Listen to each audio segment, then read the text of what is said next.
A China pegou um foguete com uma rede, no meio do mar, em cima de um navio, com 0,5 metro de margem de erro. A internet decretou no mesmo dia, a China alcançou a SpaceX. Será? Na mesma semana dessa captura, o Japão comemorou um foguete que subiu 10 metros. O foguete chinês não tem trem de pouso, e isso é a parte mais interessante do projeto inteiro. E tem o detalhe que quase ninguém tá falando, esse foguete nasceu para levar gente para a Lua. Fica até o final que eu vou te mostrar o que precisa acontecer até dezembro para essa manchete virar verdade. –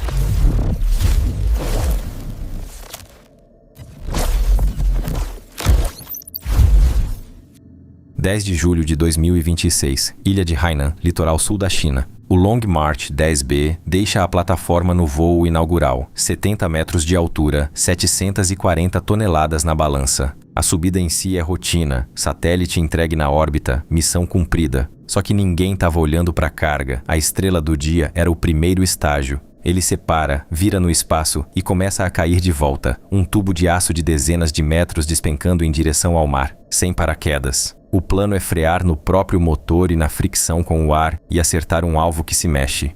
4 aletas de grade abrem perto do topo para guiar a queda. Parecem escumadeiras gigantes, trabalham como leme. 431 quilômetros mar adentro, um navio espera por ele, o Linhangzhe, o navegador. 144 metros de comprimento, 50 de largura, 25 mil toneladas. O primeiro navio do planeta desenhado para pescar foguete. Com ondas de até 4 metros batendo, ele se mantém no lugar com erro máximo de 0,5 metro, posicionamento dinâmico, propulsores corrigindo a posição em tempo real. O foguete religa motores na descida, freia e chega em cima do convés quase parado no ar. Aí entra a rede, cabos de aço esticados entre pórticos, montados sobre trilhos, se movendo para ficar exatamente embaixo do foguete. 4 ganchos perto das aletas engatam nos cabos. Os motores desligam na mesma hora. A energia que sobrou, a rede engole com amortecimento hidráulico, o mesmo princípio do cabo que segura a caça em porta-aviões. 11 minutos depois de sair do chão, o primeiro estágio está pendurado na rede, inteiro.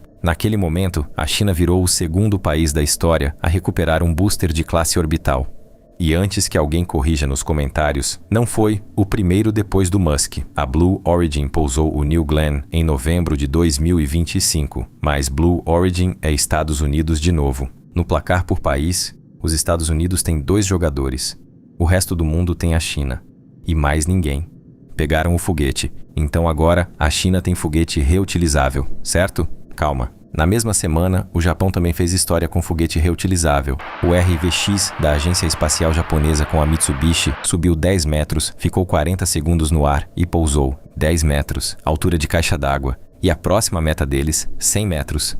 Isso não é deboche com o Japão, isso é a régua da conversa. Um pulo de 10 metros é onde a SpaceX estava em 2012, com o Grasshopper. Do pulinho até pousar um booster orbital de verdade, ela levou 3 anos, dezembro de 2015. Pouso que ela errou várias vezes antes de acertar, aliás. A própria empresa publicou o compilado das explosões no YouTube. E do primeiro pouso até voar o mesmo booster de novo, mais 15 meses, março de 2017. E até o reuso virar rotina barata, com dezenas de voos por booster, foram mais uns bons anos. Guarda essa escada: pular, pousar, revoar, revoar barato. Recuperar foguete é o ingresso. Reutilizar é o jogo. E é aqui que a história da China fica boa de verdade, porque eles não copiaram a lição de casa da SpaceX. O Falcon 9 pousa em cima de 4 pernas telescópicas que ele carrega para cima e para baixo em todo voo. Perna de foguete é aço, hidráulica e amortecedor. Massa morta que não vira carga nem receita, só peso viajando de carona. O Long March 10B não tem pernas.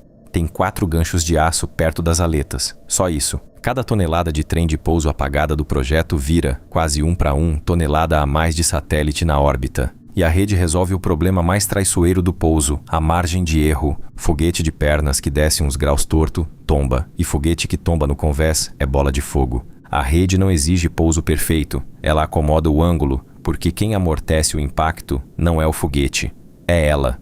Traduzindo, a China tirou o trem de pouso do foguete e mudou ele de endereço. O trem de pouso agora é o navio. E para quem ainda acha que é tudo Xerox, tem o motor. O YF-100K queima querosene num ciclo chamado combustão estagiada rica em oxidante, uma das engenharias mais difíceis que existem em propulsão. impulso específico de 301 segundos no nível do mar. Na prática, o quanto de empuxo cada quilo de combustível entrega, mais eficiente que o Merlin que empurra o Falcon 9, que roda um ciclo mais simples. E o segundo estágio do chinês já queima metano, o combustível da nova geração de foguetes, a mesma família química do Starship. O foguete acusado de ser cópia voa com um motor de ciclo mais sofisticado que o do original. Agora volta à fita 6 meses, porque a parte mais estranha dessa história não é a rede. Dezembro de 2025, a Landspace, empresa privada apelidada de SpaceX chinesa, lança o Juki 3, com pernas no figurino clássico. Chega na órbita de primeira e, na volta, espatifa o booster no chão. No mesmo mês, a estatal tenta com o Long March 12A. Órbita, sim. Booster, perdido. 6 meses depois, a pressa fica escancarada. 1º de junho de 2026, o Long March 12B, um foguete desenhado para pousar, voa no modo descartável, com satélite de cliente a bordo e lançamento sem aviso prévio. Queimaram um foguete reutilizável 0 km como descartável, porque o cronograma não podia esperar. E 5 semanas depois disso, a estatal-mãe captura um booster de primeira, no voo inaugural, com uma técnica que ninguém no planeta tinha testado. De onde saiu essa vontade toda? Da Lua. O Long March 10B não nasceu para concorrer com o Falcon 9. Ele é o filho comercial do foguete lunar tripulado da China. O plano se chama Projeto 921, Taikonautas na superfície da Lua até 2030. Cada missão usa 2 lançamentos do Long March 10 grande. Um sobe a nave Mengzhou com a tripulação. O outro sobe o módulo Lanyue, que desce para a superfície. E o 10B comercial é o mesmo núcleo, os mesmos motores, a mesma aerodinâmica, vendido no mercado como caminhão de carga. Em fevereiro de 2026, eles testaram o aborto da Mengzhou em pleno voo, no momento de maior pressão aerodinâmica da subida. A cápsula escapou como manda o manual, e o booster do teste de brinde desceu controlado e tocou na água a 200 metros do alvo. A captura de julho não foi golpe de sorte, foi o degrau seguinte de uma escada que já vinha sendo subida. E o modelo de negócio é o truque. Cada voo comercial do 10B é um ensaio pago do foguete que vai carregar gente.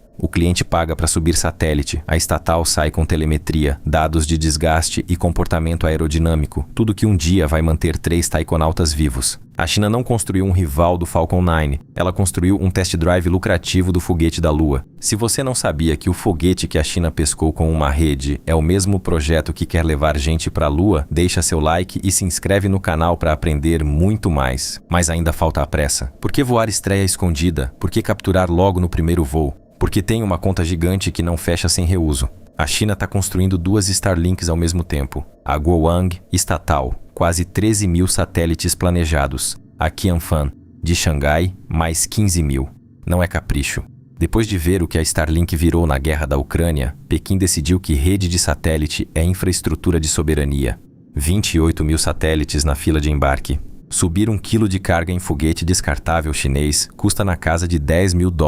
A SpaceX, reutilizando, cobra entre 2.500 e 3 mil. Numa fila desse tamanho, essa diferença não é margem de lucro, é a diferença entre a constelação existir ou não existir. E antes que pareça a briga que está lá do outro lado do mundo, a Qianfan já assinou parceria com o Brasil. Internet de satélite chinesa, vendida como alternativa à Starlink, mirando o interior onde a fibra não chega.